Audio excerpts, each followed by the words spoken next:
Hello, veterans, well wishers, my friends, good morning. कल मैंने एक वीडियो बनाया था, शायद वो किताब डाली थी मैंने नेवी वाली, जिसमें स्पर्श का जिक्र हुआ था और सारी जो सूचनाएं थी उसकी स्पर्श में थी। उनको व्यूअर्स से देखने से पता चला कि बहुत कम लोगों ने उसको देखा। रीज़न यही है कि लोग स्पर्श से नाराज़ हैं और इसको देखना तक नहीं चाहते। और स्पर्श की जो किताब मैंने डाली थी उसके बारे में एक क्लॉज था कि ये मैंडेटरी है, ऑप्शनल, और नेवी की निकाली हुई किताब थी। हमारे एक वकील साहब है, उन्होंने ये कहा था कि नेवी की किताब है, इसको लीगली वैलिड नहीं माना जा सकता।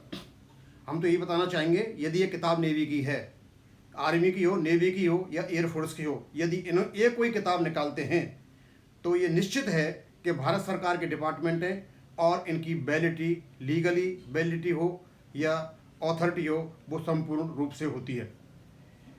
और स्पर्श के बारे में मैंने एक डाला था कि जो लाइफ सर्टिफिकेट हम दे रहे हैं उनको कहाँ कहाँ हम दे सकते हैं। तो मैंने कहा था कि जो कॉमन सर्विस सेंटर्स हैं इनको कहीं कहीं सिटीजन सर्विस सेंटर्स भी कहा जाता है। तो ये कहाँ कहाँ पर हैं पूरे भारतवर्ष में, तो ये अलग अलग नाम से जाने जाते हैं। जैसे राजस्थान में ये ई मित्र के नाम से जाने जाते हैं। मैंने ये कहा था कि जो जिस जगह पे ये जाने जाते हैं उस जगह का हमें थोड़ा बताएं ये किस नाम से जाने जाते हैं, क्योंकि ये पीसीडीए के बनाए हुए नहीं है, ये राज्य सरकारों के बनाई हुई वो सुविधाएं हैं जहाँ से लोग अपनी सुविधाएं लेते हैं और लाइफ सर्टिफिकेट भी प्रोड्यूस करते हैं। तो राजस्थान में तो ये कहलाते हैं ई मित्र। और ये गुरबचन सिंह जी ने बताया है कि पंजाब में ये सुविधा केंद्र के नाम से जाने जाते हैं। और मेरे पास खबर आई यूपी से, दो प्रकार की आई। एक बताया मेरे को, उमाकांत तिवारी जी ने बताया यूपी में इनको कॉमन सर्विस सेंटर्स के नाम से जाना जाता है। और दूसरे अनिल दुबे जी ने बताया था मेरे को ये कि जन सेवा केंद्र के नाम से जाना जाता है। हो सकता है ये इनकी क्या नाम हिंदी हो, क्योंकि इनको सिटीजन कॉमन सेंटर्स के नाम से भी जाना जाता है। तो अभी 3 ही इन्फॉर्मेशन है मेरे पास, और तो है नहीं, बस इतने के से मैं आगे बढ़ता हूँ। एक और थे मेरे व्यूअर, उन्होंने कहा था कि 2012 में सर जो नोशनल मैगजीम हुआ था उस समय हमारी जो डिसेबिलिटी पेंशन थी वो रिवाइज नहीं हुई थी। सर नोशनल मैक्सिमम आपका 430 और 501 सर्कुलर पर आज लागू होता है, जो 2009 से होता है।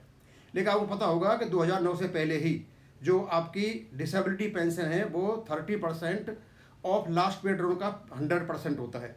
या तो लास्ट पे ड्रोन का आप 30% कर लो 100% के लिए, या अपनी पेंशन का 60% कर लो 100% के लिए। तो उसको बदलने की जरूरत नहीं थी। और वैसे ही मैं आपको बताता हूँ कि जो 568 सर्कुलर आया था उसमें 1/1/2006 से वो फिगर्स लागू हुई थी और लगभग उसमें 80% लोगों का कवर हो गया था, और उसमें आपकी जो डिसेबिलिटी वो भी कवर हो गई थी।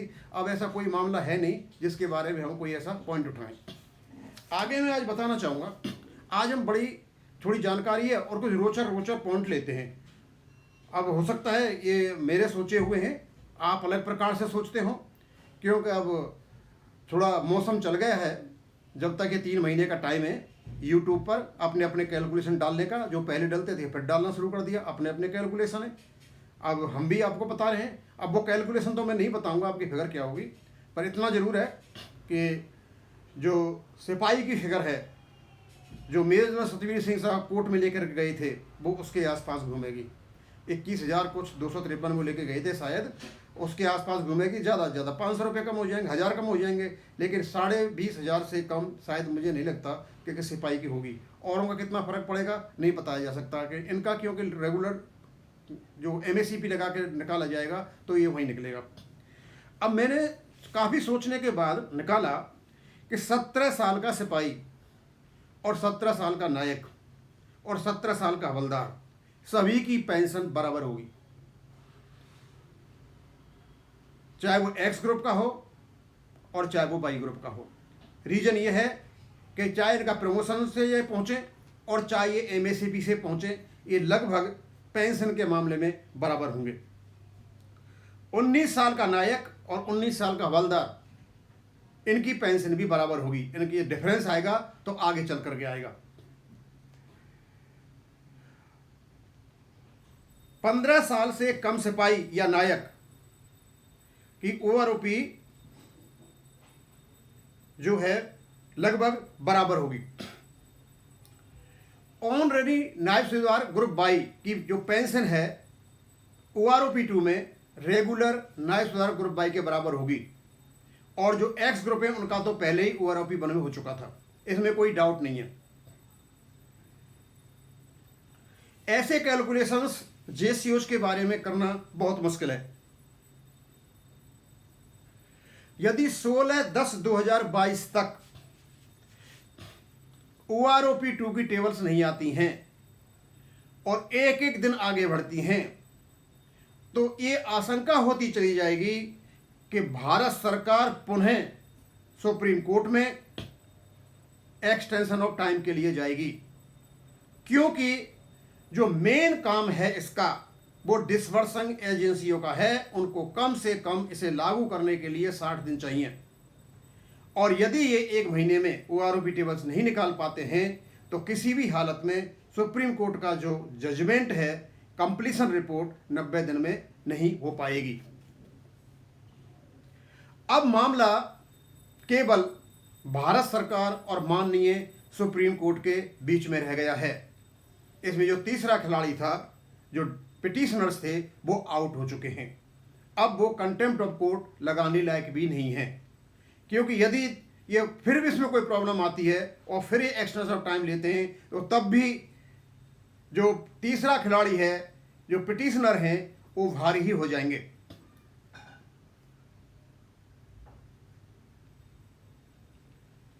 नोटिफिकेशन OROP का एक ऐसा खरा सोना बन चुका है। एक तो भारत सरकार ने निकाला, दूसरा माननीय सुप्रीम कोर्ट ने इसको वैलिड ठहराया हुआ है। ये उस कंडीशन से निकल चुका है, ये सारी अग्नियों को पास कर चुका है। अब चाहे सरकार कोई भी आए, नोटिफिकेशन को लागू करना पड़ेगा। और जो पिटिशनर हैं, अपनी खोई हुई इज्जत, और ये जो नोटिफिकेशन आया हुआ है, ये नोटिफिकेशन जो आया हुआ है और ये सॉलिड हुआ है, ये खरा सोना बना है, केवल और केवल OROP केस के जजमेंट की वजह से बना हुआ है।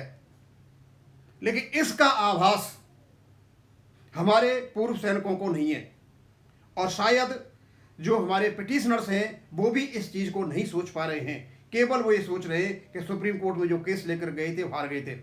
मेरे हिसाब से वो बिल्कुल नहीं हारे। OROP के नोटिफिकेशन को एक खरा सोना बनाने में इनका बहुत बड़ा हाथ है, और ये जुडिशियल स्क्रूटिनी से निकल गया है। सरकार चाहे कोई भी आए, चाहे सरकार NDA की आए, चाहे सरकार UPA की आए, चाहे सरकार किन्हीं दलों की आए, चाहे सरकार कांग्रेस की आए, BJP की आए, समाजवादी पार्टी की आए, किसी की भी आए, कोई भी इस नोटिफिकेशन को खत्म नहीं कर पाएगा। उसको देना ही पड़ेगा, चाहे हंस के दे और चाहे रो के दे।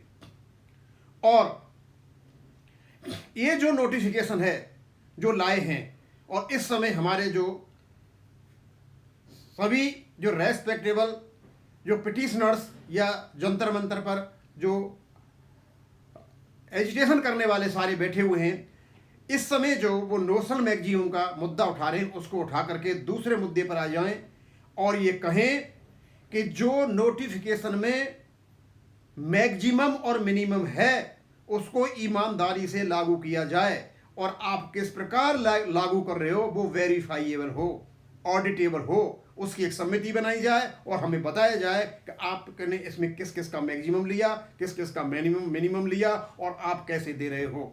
यहाँ पर कोई भी सरकार हो वो पकड़ी जाएगी, और इससे उनकी जो खोई इज्जत वो खुद सोच रहे हैं हम केस हार गए। आप केस नहीं हारे। आप इसको जो मिनिमम और मैक्सिमम का जो फंडा है, जिससे एवरेज निकाल रहे हैं, उसको ऑडिटेबल और वेरीफाइएबल बनवाइए, इसको पॉइंट को उठाइए, तो जिससे ये कोई गड़बड़ी OROP की टेबल में ना कर सके। ऑनरेरी लेफ्टिनेंट और ऑनरेरी कैप्टन OROP 2 में फायदेमंद रहेंगे बहुत ज्यादा, सबसे ज्यादा, यदि उनका OROP 2 का निर्धारण OROP 1 में अपनाई गई पॉलिसी के अनुसार होता है।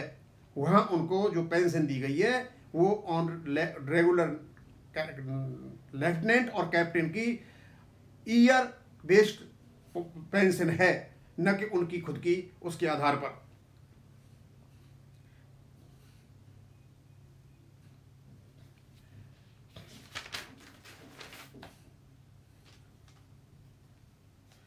एक बहुत ही इंपॉर्टेंट चीज मैं बताना चाहता हूं। मेरे जो वीडियो बनते हैं उन पर बहुत कमेंट आते हैं, कोई किसी पार्टी की बात करता है, कोई किसी पार्टी की बात करता है, कोई किसी पार्टी की बात करता है। एक मैं आपको बहुत सीधा सीधा फंडा बता देता हूं। किसी भी देश में, हमारे देश की तो बात छोड़िए, कोई भी संगठन, कोई भी जाति, कोई भी धर्म के लोग इकट्ठे होकर के वोट नहीं करते हैं। एक्स सर्विस में भी कभी भी, और इवन 2014 में भी इकट्ठा होकर के वोट नहीं किया था। हम जो वोट करते हैं अपन रुचि के अनुसार करते हैं, या हम जिन परिवारों से बिलोंग करते हैं, हमारे परिवार कहाँ जाते हैं उस रुचि के अनुसार बिलोंग करते हैं, या फिर सभी एक्स सर्विसमैन जितने भी हैं सब किसी ना किसी दल से रुचि रखते हैं, संबंध रखते हैं और उसी प्रकार वोट करते हैं। इस प्रकार की धमकी देना कि हम तुमको वोट में हरा देंगे, ये हरा देंगे, मैं समझता हूँ ये केवल इमेच्योरिटी का मैटर है और इससे ज़्यादा कुछ भी नहीं है। क्योंकि कोई भी व्यक्ति इकट्ठा वोट नहीं देता है। वोट जो है अपनी अपनी रुचि सबकी अलग अलग है और अलग अलग प्रकार से देते हैं, देते आए हैं और देते रहेंगे। अब मैं आपको बताना चाहता हूँ कि बस OROP का हम इंतजार ही कर सकते हैं। हम टेबल वगैरह बना भी दें, कोई फ़ायदा नहीं है। टेबल तो वही होंगी जो वहाँ से निकल करके आएंगी। बस ये है इंतज़ार कि कैबिनेट नोट कब प्रिपेयर होता है और कैबिनेट नोट को प्रिपेयर होने के बाद कब ये टेबल्स बनती हैं और कब ये डिसबर्सिंग एजेंसीज या DPD और बैंक्स को जाती हैं। 1 महीने के अंदर जाती हैं तो 90 दिन में ये पूर्ण हो पाएगा। यदि 1 महीने के अंदर नहीं जाती हैं तो बड़ी मुश्किल होगी इसको लागू करना 1 महीने के अंतर्गत। मैं बस इसको यहाँ ही ख़त्म करूँगा। थैंक यू, धन्यवाद।